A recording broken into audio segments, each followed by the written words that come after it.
লিও তলস্টয়ের গল্পের নাম শেষ প্রার্থনা। জীবনের শেষ প্রান্তে এসে মানুষ কী ভাবে, যখন পৃথিবীর সব মায়ালীন হয়ে যায়, তখন মানুষের মনের গভীরে কোনো সত্যটি জেগে ওঠে।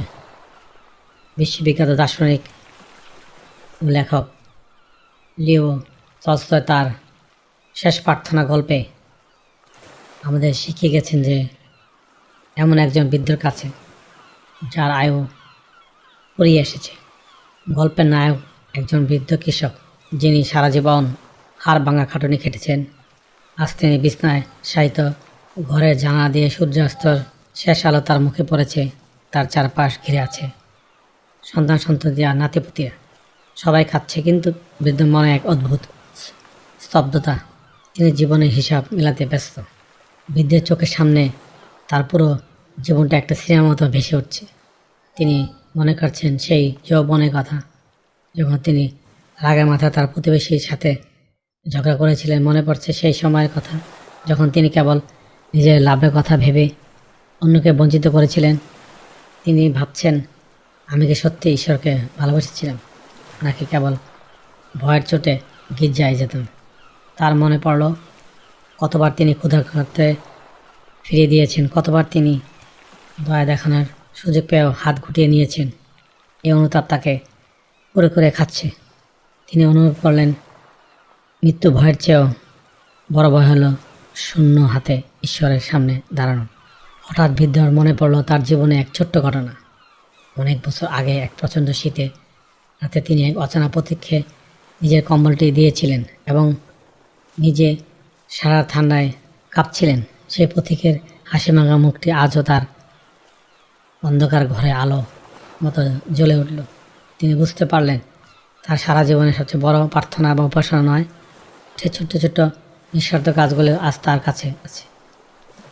তিনি মনে মনে বললেন, হে ঈশ্বর, আমি বুঝেছি, ধর্ম মানে কেবল নিয়ম পালন নয়। ধর্ম মানে হলো মানুষের প্রতি ভালোবাসা। তার হৃদয়ের সব ভার যেন এক নিমিষেই হালকা হয়ে গেল। বৃদ্ধ তার শেষ শক্তিটুকু সঞ্চয় করে হাত দুটি জোর করলেন, তার ঠোঁট দুটি নড়লেন, কিন্তু কোনো শব্দ বের হচ্ছে না। তিনি মনে মনে প্রার্থনা করলেন, হে দয়াময় ঈশ্বর, আমি জানি আমার সময় শেষ।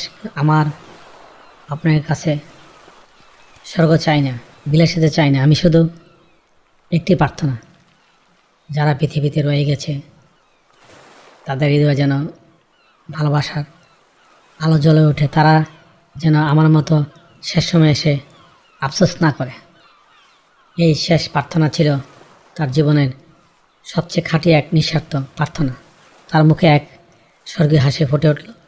পরিবারের সবাই দেখল বৃদ্ধের চেহারা আরও কষ্ট নেই, আছে এক পরম শান্তি।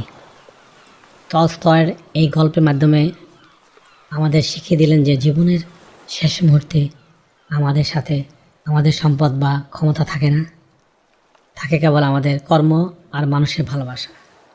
আমাদের প্রতিটি দিন যেন এমন হয় যাতে শেষ সময়ে আমাদের প্রার্থনাটি হয় শান্তির। হ্যালো বন্ধুরা, আজকের এই গভীর ভাবনাটি তোমাদের কাছে কেমন লাগলো? তোমরা কি বিশ্বাস করো মানুষের প্রতি সেবাই ঈশ্বরের সেরা প্রার্থনা? কমেন্টসের মধ্যে নিচে জানাও। আবারও দেখা হবে অন্য কোনো গল্পে। Thank you for watching. Please subscribe.